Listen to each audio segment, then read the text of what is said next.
ಅಮೆರಿಕಾದಲ್ಲಿ India day parade ನಡೀತಿದೆ. ಈ ವೇಳೆ ರಾಮ ಮಂದಿರದ ಟ್ಯಾಬ್ಲೋ ಹೊರತರಲು ಸಿದ್ಧತೆ ನಡೆಸಲಾಗಿದೆ. ಆದರೆ ಹಲವು ಸಂಘಟನೆಗಳು ಆಕ್ಷೇಪಿಸಿ ನ್ಯೂಯಾರ್ಕ್ ಮೇಯರ್ ಹಾಗೂ ಗವರ್ನರ್ಗೆ ಪತ್ರ ಬರೆದಿವೆ.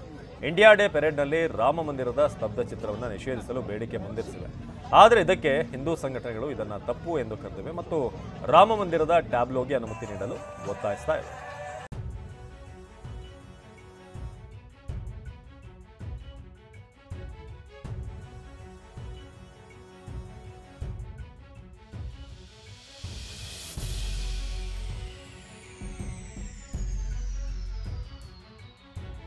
ನ್ಯೂಯಾರ್ಕ್ನಲ್ಲಿ ಇಂಡಿಯಾ ಡೇ ಪೆರೇಡ್ ಸಮಾರಂಭ ನಡೆಯಲಿದೆ. ಮೆರವಣಿಗೆಯಲ್ಲಿ ರಾಮ ಮಂದಿರದ ಟ್ಯಾಬ್ಲೋವನ್ನು ಪ್ರದರ್ಶನ ಮಾಡೋಕೆ ಸಿದ್ಧತೆ ನಡೀತಿದೆ. ಆದರೆ ಕೆಲ ಮುಸ್ಲಿಂ ಸಂಘಟನೆಗಳು ಈ ದೇವಾಲಯದ ಟ್ಯಾಬ್ಲೋ ಪ್ರದರ್ಶನವನ್ನು ವಿರೋಧಿಸಿವೆ. ಅಷ್ಟೇ ಅಲ್ಲ, ಅನೇಕ ಸಂಸ್ಥೆಗಳು ನ್ಯೂಯಾರ್ಕ್ನ ಮೇಯರ್ ಆಡಮ್ಸ್ ಮತ್ತು ನ್ಯೂಯಾರ್ಕ್ ಗವರ್ನರ್ ಕ್ಯಾಥಿ ಹುಚಿಲ್ ಅವರಿಗೆ ಪತ್ರವನ್ನು ಬರೆದಿವೆ.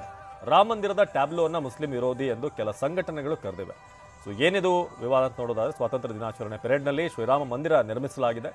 ಅಮೆರಿಕದ ಒಂದಷ್ಟು ಮುಸ್ಲಿಂ ಸಂಘಟನೆಗಳು ಪ್ರಬಲವಾಗಿವೆ. ಅಲ್ಲಿ ಮೇಯರ್ಗೆ ಪತ್ರಗಳನ್ನು ಕಳಿಸೋ ಮೂಲಕ ಲಾಬಿ ಮಾಡೋಕೆ ಪ್ರಯತ್ನ ಆಗ್ತಾರೆ. ಶ್ರೀರಾಮ ಮಂದಿರದ ಪ್ರತಿಕೃತಿಯಲ್ಲಿ ಯಾವುದೇ ವಿವಾದ ಇಲ್ಲ. ರಾಮ ಮಂದಿರವು ಭಾರತೀಯರನ್ನ ಅಲ್ಲಿ ಪ್ರತಿನಿಧಿಸುತ್ತೆ, ಹಿಂದೂ ಮುಸ್ಲಿಮರನ್ನಲ್ಲ.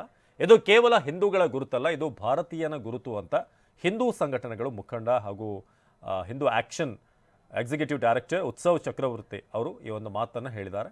ಇದು ಯಾವುದೇ ಧರ್ಮದ ಪ್ರತೀಕವಾಗಲ್ಲ, ಭಾರತವನ್ನು ಪ್ರತಿಬಿಂಬಿಸುತ್ತೆ. ಹಾಗಾಗಿ ನಾವು ಈ ಒಂದು ಟ್ಯಾಬ್ಲೋವನ್ನು ಮಾಡ್ತಾ ಇದ್ದೀವಿ ಅಥವಾ ಒಂದು ಟ್ಯಾಬ್ಲೋ ಪ್ರದರ್ಶನಕ್ಕೆ ಮುಂದಾಗಿದ್ದೀವಿ ಅಂತ ಅಲ್ಲಿನ ಆಕ್ಷನ್ ಎಕ್ಸಿಕ್ಯೂಟಿವ್ ಡೈರೆಕ್ಟರ್ ಉತ್ಸವ್ ಚಕ್ರವರ್ತಿ ಹೇಳಿದ್ದಾರೆ. ಸೊ ನ್ಯೂಯಾರ್ಕ್ನಲ್ಲೂ ಕೂಡ ಈ ಟ್ಯಾಬ್ಲೋ ವಿಚಾರವಾಗಿ, ಅಂದರೆ ರಾಮ ಮಂದಿರ ವಿಚಾರವಾಗಿ ಪರ ವಿರೋಧದ ಮಾತುಗಳು ಕೇಳಿ ಬಂದಿರೋದು.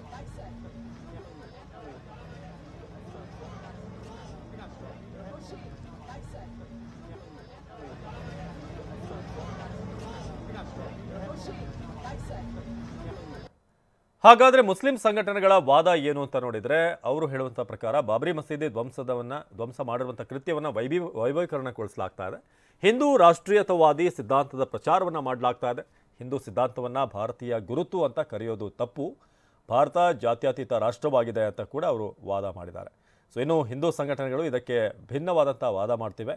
ಹಿಂದೂ ಸಂಘಟನೆಗಳ ವಾದ ಏನು ಅಂತ ನೋಡೋದಾದರೆ, ಈ ಟ್ಯಾಬ್ಲೋ ಹಿಂದೂ ಪೂಜಾ ಸ್ಥಳವನ್ನು ಪ್ರತಿನಿಧಿಸುತ್ತೆ ಅಷ್ಟೇ. ಟ್ಯಾಬ್ಲೋ ಮೂಲಕ ಹಿಂದೂ ಗುರುತಿನ ದೇವರ ವೈಭವೀಕರಣ, ರಾಮ ಮಂದಿರದ ಟ್ಯಾಬ್ಲೋ ಅಭಿವ್ಯಕ್ತಿಯ ಒಂದು ಸ್ವಾತಂತ್ರ್ಯ, ವಿವಿಧ ಸಮುದಾಯಗಳ ಟ್ಯಾಬ್ಲೋಗಳನ್ನು ಕೂಡ ನಾವು ಸೇರಿಸ್ತಾ ಇದ್ದೀವಿ. ಬರೀ ಒಂದು ಸಮುದಾಯಕ್ಕೆ ಮಾತ್ರ ಸೀಮಿತವಾಗಿರುವಂಥದ್ದಲ್ಲ ಇದು ಹಿಂದೂ ಸಂಘಟನೆಗಳು ಮತ್ತೆ ಏನು ಮುಸ್ಲಿಂ ಸಂಘಟನೆಗಳು ಹೇಳಿರುವಂಥ ವಿಚಾರಕ್ಕೆ ತಮ್ಮ ವಾದವನ್ನು ಕೂಡ ಅವರು ಮಂಡಿಸಿದ್ದಾರೆ. ಸೊ ನ್ಯೂಯಾರ್ಕ್ನಲ್ಲಿ ರಾಮ ಮಂದಿರ ವಿವಾದ ಈಗ ಈ ಟ್ಯಾಬ್ಲೋ ವಿಚಾರವಾಗಿ ತಲೆ ಎತ್ತಿದೆ. ಹಿಂದೂ ಸಂಘಟನೆಗಳು ಒಂದು ಮನವಿ ಮಾಡಿದರೆ ಅದಕ್ಕೆ ಮುಸ್ಲಿಂ ಸಂಘಟನೆಗಳಿಂದ ವಿರೋಧ ವ್ಯಕ್ತವಾಗ್ತಾ ಇದೆ. ಸೊ ಅಮೆರಿಕಾದ ಇಂಡಿಯಾ ಡೇ ಪೆರೇಡ್ನಲ್ಲಿ ಆಗಿರುವಂಥ ಗೊಂದಲ ಇದು. ಸೊ ಹಲವು ಸಂಘಟನೆಗಳು ಆಕ್ಷೇಪ ವ್ಯಕ್ತಪಡಿಸಿವೆ. ನ್ಯೂಯಾರ್ಕ್ ಮೇಯರ್ ಹಾಗೂ ಗವರ್ನರ್ಗೆ ಒಂದು ಲೆಟರನ್ನು ಕೂಡ ಇವರು ಬರೆದಿದ್ದಾರೆ. ಸೊ ಒಂದು ಕಡೆ ಹಿಂದೂ ಸಂಘಟನೆಗಳ ಮನವಿಯನ್ನು ಕೂಡ ನಾವು ನೋಡ್ತಾ ಇದ್ದೀವಿ. ಯಾವುದೇ ಕಾರಣಕ್ಕೂ ಈ ಟ್ಯಾಬ್ಲೋಗೆ ಅವಕಾಶ ಕೊಡಬಾರ್ದು ಅಂತ ಒಂದಷ್ಟು ಮುಸ್ಲಿಂ ಸಂಘಟನೆಗಳು ಆಕ್ಷೇಪ ವ್ಯಕ್ತಪಡಿಸಿವೆ. ಆದರೆ ಇದಕ್ಕೆ ಹಿಂದೂ ಸಂಘಟನೆಗಳು ಇದನ್ನು ತಪ್ಪು ಅಂತ ಕರೆದಿವೆ. ರಾಮ ಮಂದಿರದ ಟ್ಯಾಬ್ಲೋಗೆ ಅನುಮತಿ ಕೊಡಿ ಅಂತ ಅವರು ಒತ್ತಾಯ ಮಾಡ್ತಿದ್ದಾರೆ. ಸೊ ಇದು ನ್ಯೂಯಾರ್ಕ್ನಲ್ಲಿ ಇಂಡಿಯಾ ಡೇ ಪೆರೇಡ್ ಸಮಾರಂಭಕ್ಕೆ ಸಂಬಂಧಪಟ್ಟ ಹಾಗೆ ಆಗಿರುವಂಥ ಗೊಂದಲ. ಸೊ ದೇವಾಲಯದ ಟ್ಯಾಬ್ಲೋ ಪ್ರದರ್ಶನವನ್ನು ಅವರು ವಿರೋಧಿಸ್ತಿದ್ದಾರೆ ಮುಸ್ಲಿಂ ಸಂಘಟನೆಯವರು. ಅಷ್ಟೇ ಅಲ್ಲದೆ ಅನೇಕ ಸಂಸ್ಥೆಗಳು ನ್ಯೂಯಾರ್ಕ್ನ ಮೇಯರ್ ಆಡಮ್ಸ್ ಹಾಗೆಯೇ ನ್ಯೂಯಾರ್ಕ್ ಗವರ್ನರ್ ಕ್ಯಾಥಿ ಹುಚಿಲ್ ಅವರಿಗೆ ಪತ್ರವನ್ನು ಬರೆದು ಆಕ್ಷೇಪ ವ್ಯಕ್ತಪಡಿಸಿವೆ. ಸೊ ಆ ವಿಚಾರದಲ್ಲಿ ಈಗ ಜಟಾಪಟಿ ನಡೀತಾ ಇದೆ.